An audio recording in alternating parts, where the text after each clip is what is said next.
ನೋಡಿ, ಸ್ಥೂಲಕಾಯರು ಒಬೇಸಿಟಿ ಅಂತೀವಿ. ಒಬೇಸಿಟಿ ಅಂದರೆ ಏನು?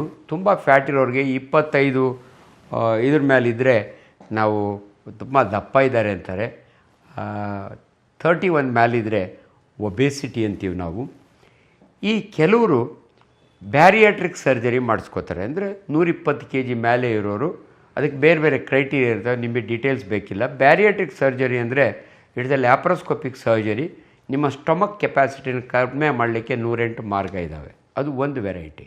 ಇನ್ನು ಕೆಲವರಿಗೆ ಬರೀ ಬಟಕ್ಸೇ ಇಷ್ಟು ದಪ್ಪ ಇರ್ತವೆ, ಅಥವಾ ಬೇರೆ ಭಾಗದಲ್ಲಿ ತುಂಬ ಫ್ಯಾಟ್ ಸೇರಿಕೊಂಡಿರುತ್ತೆ. ಇದು ಚರ್ಮದ ಕೆಳಗಡೆ ಇರುವ ಫ್ಯಾಟ್ನ ತೆಗಿಬೋದಾ?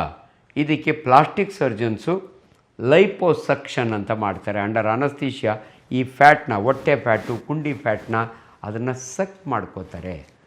ಇದರಿಂದ ಏನಾದರೂ ಸೈಡ್ ಎಫೆಕ್ಟ್ ಇದೆಯಾ? ಡೆಫಿನೆಟ್ಲಿ. ಒಂದು ಸಾರಿ ಗಲಾಟೆ ಆಯಿತು, ನವರಂಗ್ ಹತ್ರ ಒಂದು ಸೆಂಟ್ರ್ನಲ್ಲಿ ಲೈಪೋಸಕ್ಷನ್ ಮಾಡಿಸ್ಕೊಂಡಂಥ ಒಂದು ಲೇಡಿ, ಶೀಸ್ ಯಾವುದೋ ಸ್ಮಾಲ್ ಸೀರಿಯಲ್ ಆ್ಯಕ್ಟ್ರೆಸ್, ಸತ್ತೋಗ್ತಾಳೆ. ಇದು ಸುದ್ದಿ ಆಗಿತ್ತು ನಿಮಗೆ.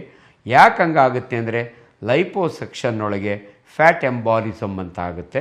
ಅದರಿಂದ ಡೆತ್ ಆಗೋ ಪಾಸಿಬಿಲಿಟಿ ಇರುತ್ತೆ. ಅದರಿಂದ ಅದನ್ನೆಲ್ಲ ಎಕ್ಸ್ಪ್ಲೈನ್ ಮಾಡೇ ಮಾಡ್ತಾರೆ. It's a scientific procedure.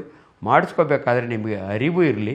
So liposuction ಅಂದರೆ ನಿಮ್ಮ ಫ್ಯಾಟ್ನ ಕಡಿಮೆ ಮಾಡೋದನ್ನು ಸಕ್ ಮಾಡ್ತಾರೆ. ಅದಕ್ಕೊಂದು ಕ್ಯಾನುಲ ಇರುತ್ತೆ, ಸಕ್ ಮಾಡ್ತಾರೆ.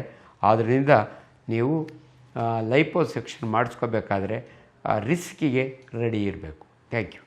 ಆರೋಗ್ಯ ಮಾಹಿತಿಯ ಇಂಥ ಮತ್ತಷ್ಟು ವಿಡಿಯೋಗಳಿಗಾಗಿ Vishwavani health YouTube channel subscribe ಮಾಡಿ.